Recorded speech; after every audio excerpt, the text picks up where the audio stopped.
Hola, soy Jorge Modia y vengo a explicaros este pequeño documento en este trabajo de análisis documental para la asignatura de teoría y práctica del entrenamiento deportivo. Y bueno, el artículo que vamos a analizar es pues la clasificación de los movimientos específicos del fútbol durante sprints en la Premier League. El índice que vamos a seguir es el siguiente, que bueno, pues vamos parte por parte del artículo, empezando por la introducción, seguimos por material y método, resultados, discusión, conclusión, una pequeña parte de aplicaciones prácticas y la bibliografía, que obviamente es el propio artículo. Arriba en la pantalla podremos seguir en qué fase del índice estamos en cada momento. Bueno, lo primero que vemos en el artículo es que los autores nos definen qué es un sprint, porque para el posterior análisis que ellos hacen utilizan cualquier carrera por encima de 7 metros por segundo como sprint. Contextualizan la importancia que tienen en el fútbol, porque es un deporte de naturaleza intermitente, con fases de baja intensidad y con fases de alta intensidad, y parecen ser estas las más determinantes del rendimiento de un equipo, ¿no? Lo que han visto es que hay muy poquita literatura que analice cómo son estos sprints, intentando parecerse al modelo atlético, ¿no? Como vemos en este vídeo, podemos ver que el sprint no es igual. Los atletas corren en línea recta, no tienen que sortear ningún tipo de rivales y pues en este caso Mbappé tiene que dirigirse, tiene que hacer múltiples cambios de dirección en un sprint. Entonces, lo que se plantean los autores es que si los patrones motores son los mismos y por lo tanto las demandas musculares son las mismas, ¿no? Y la importancia de esto es si luego el posterior entreno va a ser el mismo, ¿no? Si una cosa no es igual, no podemos entrenarla igual. Bueno, la muestra que ellos seleccionan es de la temporada 2017-2018, un equipo de la Premier League, fútbol de élite, y escogen al azar 5 partidos de visitante y 5 de local. Y en total lo que analizan son a 21 jugadores, con 7 sprints más menos 3 por jugador y por partido, y en total analizan 901 esfuerzos. A posteriori también hacen una clasificación por puesto que va a ser muy interesante a la hora de sacar conclusiones dependiendo de la posición que se ocupe en el terreno de juego. Utilizan para esta clasificación de los movimientos pues el sistema de clasificación de movimientos de sprint en el fútbol, SMC, de Jeffreys y colegas, que lo vemos aquí en esta imagen, que lo que hace es clasificar tres fases. Una, el movimiento antes del sprint; otra, el movimiento del cual parte el sprint; y luego las actualizaciones, modificaciones que se hacen durante el sprint y cómo acaba este, si acaba con una acción con balón o sin ningún tipo de acción. Tras la aplicación del SMC, los autores obtienen los siguientes resultados, ¿no? En cuanto a los movimientos previos a la acción del sprint, es que la mayoría vienen precedidos de movimientos lineales con un 45%, seguidos de pasos diagonales con un 23%.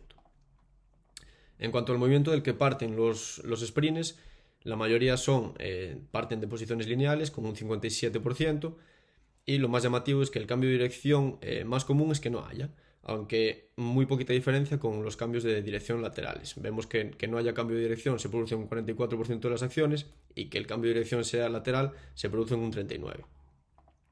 Sin embargo, durante el desarrollo del sprint, lo más normal, con casi un 70%, con más de un 70% de diferencia, es que el sprint sea curvo, que el sprint se realice sin balón. 8 de cada 10 sprints se realizan sin acción de balón, y terminan, pues como vemos ahí, con un 50% de las ocasiones sin balón tampoco, en un 30% terminan en un duelo y en un 19% terminan con balón. También observaron que adquirirá mucha importancia después que el 62% de los sprints se realizan con rotaciones de torso. A modo de resumen, los autores nos proponen esta tabla donde lo que digamos tenemos aquí es el sprint más común que ellos han analizado, ¿no? Que es un sprint que parte de un movimiento lineal y de una posición lineal, que es un sprint que no tiene cambios de dirección pero que se produce en línea curva y con una aceleración rodante, es decir, que parte de X velocidad. Que no se realizan ningún tipo de habilidad con balón en el 90% de los casos de estos sprints, es decir, que las habilidades con balón se realizan casi siempre sin sprint, que el fin de la habilidad no es ninguna más que el desplazamiento de un lado a otro, es decir, no acaban ni con duelos ni con acciones con balón, y que la orientación del torso pues, se encuentra en rotación en un 62% de los casos. Sin embargo, los autores son conscientes de que las posiciones que ocupa un jugador en el terreno de juego cambian las demandas neuromusculares y bioenergéticas que este tiene, ¿no? Nos dejan todas las tablas comparativas de los mismos elementos anteriores, pero por posición. Y lo más llamativo de todo es que, aunque decíamos que a nivel general lo común era no ver cambios de dirección en los futbolistas, en el análisis por posiciones se ha visto que los delanteros centros y los defensas centrales sí que hacen muchos cambios de direcciones en comparación al resto de acciones que no hacen, especialmente los defensas, ¿no? Que tienen más de la mitad de sus sprints, les exigen un cambio de dirección. Y esto es muy importante a la hora de darle a cada jugador el entrenamiento que necesita y que luego se va a encontrar en la competición, en la situación de competición.